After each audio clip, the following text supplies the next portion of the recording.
Ya pemirsa, untuk mengetahui informasi terkini sidang perdana sengketa Pilpres 2024, kami sudah terhubung dengan rekan yang sudah berada di Gedung Mahkamah Konstitusi Jakarta. Halo Ismalia, seperti apa persiapan sidang sengketa pemilu pada hari ini dan kira-kira pukul berapa nantinya sidang akan dimulai? Apakah sudah tiba tokoh-tokoh baik dari pemohon maupun pihak terkait? Ayah dan juga pemirsa, hari ini memang Mahkamah Konstitusi akan menggelar sidang lanjutan dari perkara perselisihan hasil pemilu 2024 yang dimana agendanya pada hari ini merupakan agenda pemeriksaan saksi dari tim 01. Dan juga Ayah sebagai informasi, Ayah dan juga pemirsa, untuk saksi ini memang diberikan kapasitas yakni 19 saksi, dan untuk tim Amin sendiri akan menghadirkan 12 saksi dan juga 7 ahli, yang dimana nanti sistemnya adalah ketika saksi menyampaikan ini diberikan waktu 15 menit per orang. Jadi nanti 12 saksi ini akan diberikan waktu 15 menit, dan untuk ahli nantinya akan diberikan waktu 20 menit. Dan juga untuk bagaimana persiapannya di sini, memang untuk persiapan pengamanan masih seperti biasa, yakni memang sebelumnya Kapolres Jakarta Pusat ini juga menuturkan bahwa akan menyediakan sekitar 400 personil yang akan berjaga di gedung MK dan juga di sekitaran gedung MK. Dan juga untuk persiapannya ini tadi kami juga sudah melihat dari tim kuasa hukum dari 01, Anies dan Mohaimin Iskandar juga sudah datang. Tadi juga dari pihak termohon, pihak Bawaslu, dan juga pihak terkait dari tim kuasa hukum 02 dari Prabowo Subianto dan Gibran Rakabuming Raka ini juga sudah hadir di gedung MK. Dan nantinya untuk sidang akan berlangsung pada pukul 8 pagi rencananya, Ayah dan juga pemirsa. Dan untuk siapa saja saksi-saksinya memang kami masih belum mendapatkan informasi langsung, dan kami juga sudah menanyakan kepada tim kuasa hukum 01, memang masih belum membeberkan siapa saja saksi yang akan dihadirkan maupun juga ahli siapa yang akan dihadirkan ahli pada persidangan kali ini. Namun kemarin berdasarkan konvers setelah mendengar jawaban termohon, tim kuasa hukum 01 ini berharap bahwa bisa menghadirkan Menteri Keuangan dan juga Menteri Sosial. Namun untuk sampai saat ini kami masih belum bisa mendapatkan informasi atau konfirmasi apakah menteri-menteri yang diinginkan hadir ini apakah akan hadir di gedung Mahkamah Konstitusi untuk menjalani persidangan kali ini. Ayah. Ismalia, kalau tadi Anda sudah mengatakan bahwa memang sempat ada wacana bahwa ada 4 menteri nantinya yang akan dihadirkan sebagai saksi di persidangan lanjutan kali ini. Namun apakah dari pihak KPU ini Anda sudah melihat kehadiran atau dari pihak Bawaslu? Ya, Ayah, seperti yang tadi sudah saya sampaikan, untuk pihak termohon ini tadi kami baru saja hanya melihat dari pihak Bawaslu dan juga pihak terkait tim kuasa hukum 02. Untuk dari KPU sendiri memang kami belum melihat untuk kedatangannya. Namun memang ketika kami pantau di dalam atau di ruang tunggu sidang ini juga kami masih belum melihat dari pihak KPU sendiri. Ayah. Baik. Ismalia, kalau Anda lihat selain dari sejumlah pihak pemohon, apakah hadir tokoh-tokoh tim kuasa hukum dari para pemohon? Anda mungkin melihat tokoh-tokoh yang cukup sering kita lihat belakangan ini yang hadir. Ya, Ayah, untuk tokoh-tokoh siapa saja yang hadir, tadi kami sudah sebutkan. Untuk tim kuasa hukum 01 tadi kami juga sudah melihat Ari Yusuf Amir, dan juga dari tim 02 tadi sudah ada Oto Hasibuan, ada Yusri Iza Mahendra, dan juga ada Oce Kaligis. Tadi juga untuk Ketua Bawaslu ini juga sudah hadir di gedung Mahkamah Konstitusi. Jadi untuk sementara memang agenda pada hari ini hanya mendengarkan saksi dari 01, dan untuk agenda besok ini akan mendengarkan saksi dari tim 03 Ganjar dan juga Mahfud. Ayah. Baik, terima kasih atas informasinya. Ismalia melaporkan langsung dari dalam gedung ruang sidang Mahkamah Konstitusi Jakarta Pusat. Selamat bertugas kembali dan salam sehat. Ya, sementara itu pemirsa, Capres nomor urut 3 Ganjar Pranowo menyatakan keprihatinannya terhadap situasi politik dan demokrasi di Indonesia dalam pernyataannya di sidang perdana sengketa Pilpres hari ini. Ya, dalam sidang perdana sengketa Pilpres yang digelar di gedung Mahkamah Konstitusi, Ganjar Mahfud dan para tim hukumnya ini secara bergantian membacakan gugatannya. Ganjar prihatin terhadap situasi politik dan demokrasi di Indonesia.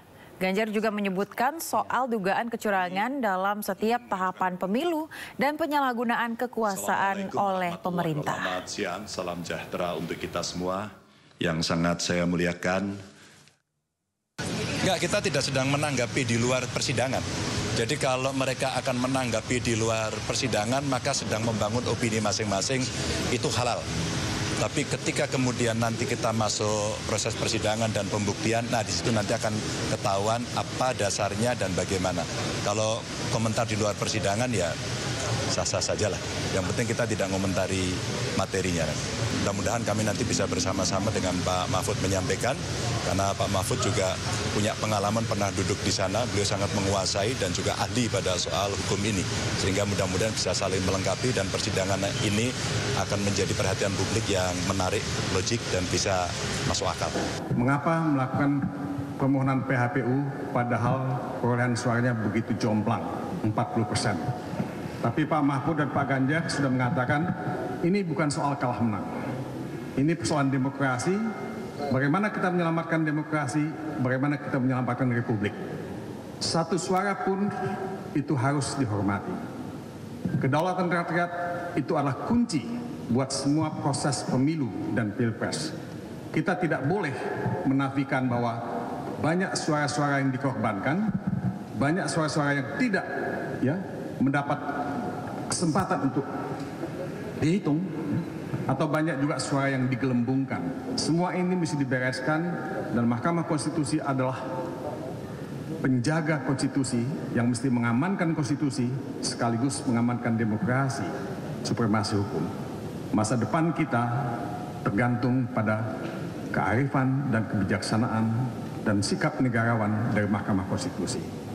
Kita sebagai negara demokrasi ketiga terbesar di dunia tidak boleh mundur ke belakang. Kalau bisa kita menjadi negara nomor 1 di dunia dalam menegakkan demokrasi.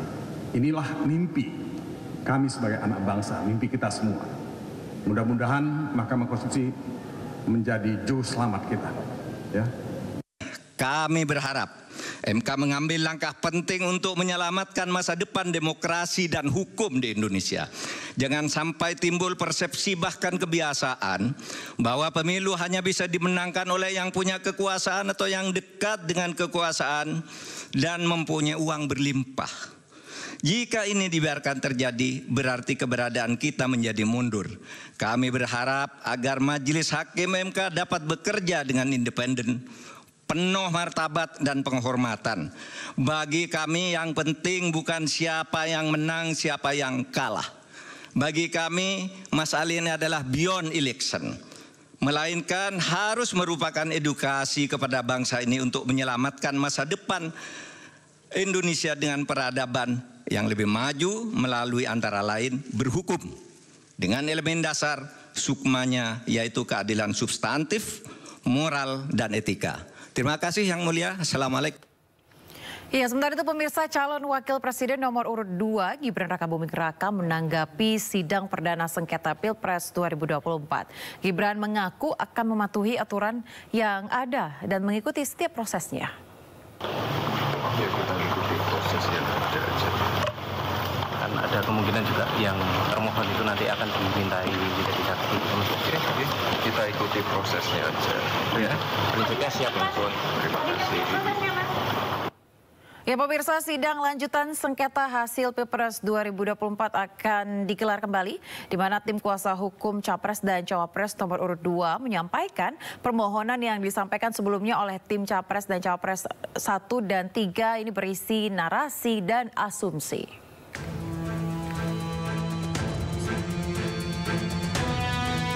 Tim hukum Prabowo Gibran menyampaikan permohonan yang disampaikan pihak terkait dalam sidang di Mahkamah Konstitusi. Wakil Ketua Tim Hukum Prabowo Gibran, Otto Hasibuan, menyampaikan permohonan yang disampaikan pihak terkait. Tim Anies Muhaimin dan Ganjar Mahfud berisi narasi dan asumsi. Kita sudah mendengar permohonan paslon nomor 1 dan nomor 3 dalam persidangan ini. Apa yang disampaikan dalam permohonan tersebut, kita tahu penuh narasi-narasi dan asumsi-asumsi yang sedemikian rupa yang terkesan untuk menggiring opini seakan-akan kekalahan dari para pemohon adalah karena adanya kecurangan pemilu. Otto menyampaikan tim hukum Prabowo Gibran akan membuktikan bahwa permohonan dari tim Anies Muhaimin dan Ganjar Mahfud salah kamar dan menyasar kemana-mana. Otto bahkan menyebut petitum tim Anies dan Ganjar seperti petitum sapu jagat. Tim Liputan Anies melaporkan.